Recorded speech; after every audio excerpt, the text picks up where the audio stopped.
for Griffin. Let's go take a look and figure out where he is at. Nice juke by Griffin. Relic is kind of lost him.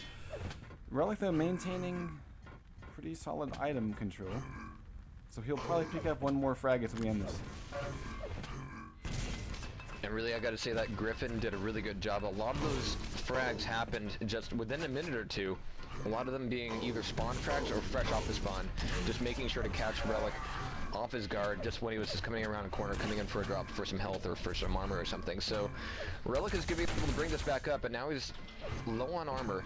We've only got the last 20 seconds, but I want to say if this was like a 15-minute map, we could see, you know, a heavy comeback here. Right, and this kind of goes back to that whole question of you know, back in the day, duels used to be 15 minutes, and that extra 5 minutes could really, you know, Relic clearly has the momentum, and he's managed to keep it for a solid 3 minutes. My question is, will that become something he can carry over into the next map? Because I think he's going to need it, especially if we go over to DN6. Well, if the pendulum keeps swinging in the same direction, we could see that. Yeah. We'll probably see a bit of a reset, though. Because Griffin is not one to let things... spec it up, Goonies. Griffin's not one to let this thing... Oh, did Goonies fall asleep? There we go. All right.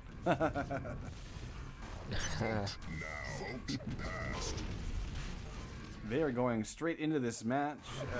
Won't be able to do any sort of tour of the map or anything like that for anyone who happens to be new. But quite frankly, if you're watching us at 1 in the morning, you're probably not new to Quake Live. So we see a mega start for Relic.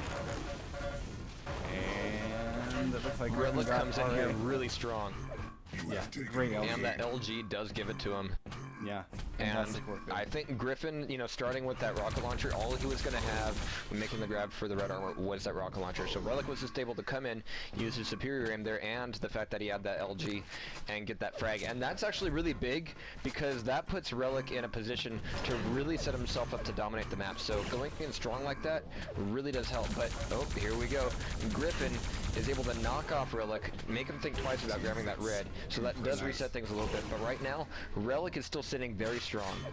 No, Relic is actually a bit better off here, and he hit those rails. But let's go back to that first frag, because it's something that Relic did, I think, that a lot of players, especially when they're newer, they don't think about. You notice how Relic pressed into a certain distance and then stopped pressing. He did that very purposefully. One is, at a certain range, you can see where your opponent is shooting his rockets, and you can move out of the way. It allows room to dodge, okay? But then he moved in where the lightning gun would be really effective. And that, honestly, those things together are one surefire way to earn a frag. And he was expecting a drop to mid rather than low, and Griffin gets out with his life. Relic's going to go and try to cut him off. We've got quite a bit of time before we see either of the bigger power-ups come up. Red and Mega will be coming up at roughly the same time in the next about 12 seconds. And I gotta say that Relic getting that first frag right off the bat there, going really aggressive, it really makes a huge difference in potentially the outcome of the map, but it's gotta be to Griffin's favor and to his credit that he hasn't gone down more than once in this map so far. Oh, jeez. Yeah, well, and let's talk about Jimmy that. Cricket. Yeah, let's talk about that, because the way Relic played that, you know, he knew that Mega and Red were coming up at the same time, but he didn't have to worry about going to get Red. As soon as Mega was picked up, he knew Griffin was on the yellow side of the map, and he just needed to hold him there. The wrong side. He really anticipated extremely well. Oh wow! He probably won't let Griffin do this. This is a frag. No. Yeah. Now, if Griffin's timing was a little bit different there, he would have catapulted right into the Mega. Now, luckily, Griffin got a spawn that was at red. Going close range with the shotgun, but cannot hit the shot. He gets bounced around by Relic, and that's going to be frag number 4. Ladies and gentlemen, 4-0. Right now, Relic is shutting Griffin out, but of course, the night is young, and, well, not really young anymore, but this map is young. Only 3 minutes burned away. Relic going long range. Griffin has picked up a rail, so he spawned near it, and that means that he's actually pretty... Yeah, exactly. He's actually in pretty good shape, because he had that armor as well. The pendulum swings. Maybe. Maybe. He's got rail. He's got Mega, and he's got Relic on this side of the map, so he's going to be able to make a good grab for the red. And he's going up on the catwalk, so Griffin is going to be throwing out a rocket. He is on top of there. And Relic is smart enough not to let that be an easy frag for Griffin, but that does give him a great advantage of the position. Yeah. And we can hear Relic. Yeah, Griffin finally heard him. Figured out where he's at. An interesting, strong move. He wanted to make sure that Relic was totally stuffed onto that side of the map. He did not want to give him a chance to sneak out in any way, shape, or form, or do any damage against him as he picked up Mega. So, strong defensive play by Griffin. And now Relic he's got that rail now, and now he's looking to, this is number 2 here, he's just looking to have these fadeaway rail shots where he's just going to take the shot and get out of harm's way.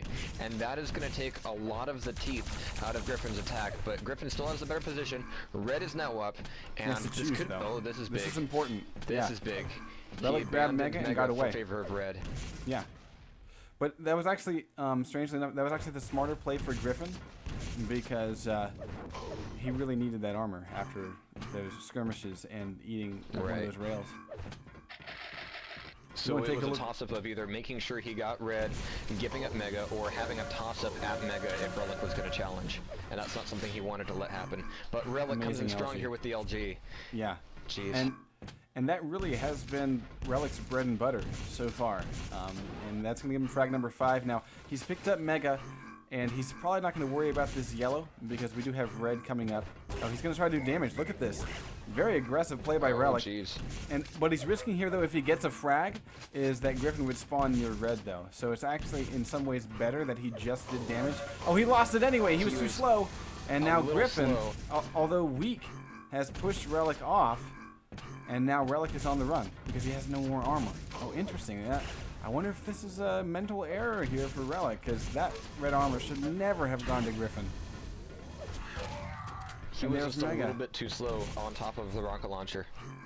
And now he's only got the 38 health, so he is limping away from this fight, and he's not going to be able to grab red at all, so the pendulum of control is going to swing back in favor of Griffin.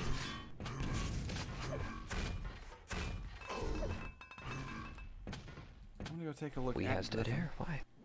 Yeah. Okay. Yeah. Cool. I'm just. I'm watching in awe.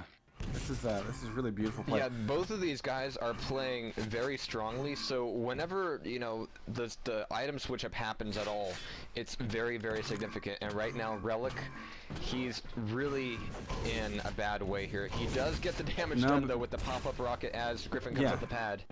Well, and he's just playing it defensively. He realizes, okay, I fucked up. I don't have my items anymore. So, see how? Yeah, he's gonna disappear and try to, just. Oh, he's waiting around for red. This is a weird play. Ooh, one that's gonna cost him. Let's see. And that actually, I gotta say, that's one of the things I really like about these guys, because sometimes you see players, if they lose control of one item, they don't realize it right away, and they don't correct their attitude, and so they still kind of play as if they're in control, and they lose frags to that. But here, we've seen control go back and forth, but it's still only a 5-2 game. We've seen 7 total frags here so far. Yeah, and those two unanswered rails. Back and forth so much. Really important. Great play by Relic. Fantastic. Now, let's talk about this a little bit, because we saw Relic do this in his comeback on ZTN, where he really anticipated, like over-anticipated where Griffin was going and cut him off several times, and that's exactly what we saw happen in that last frag up near the rocket launcher. That being said, Griffin said, fine. You can get another frag against me, but I'm going to come in strong and just destroy you. Control. Yeah. Another unanswered More rail. fadeaway damage coming out of Relic. Yeah, really, and that's what's keeping this gap wide. And Griffin finally took the hint. He's like, let me give this a try. Let me see what I can do with this. Railgun, eh? 2 can play that game. Chop chop. Red to Griffin. Mega challenged, and it's gonna be Griffin. Ooh. 5 health though. 5 health. That was amazing LG by Relic. Now he's looking for it. Oh geez, the pillar 25 was not there. There it is, finally. But that cost him time. Yeah. That cost him time for setting up and 2 frags.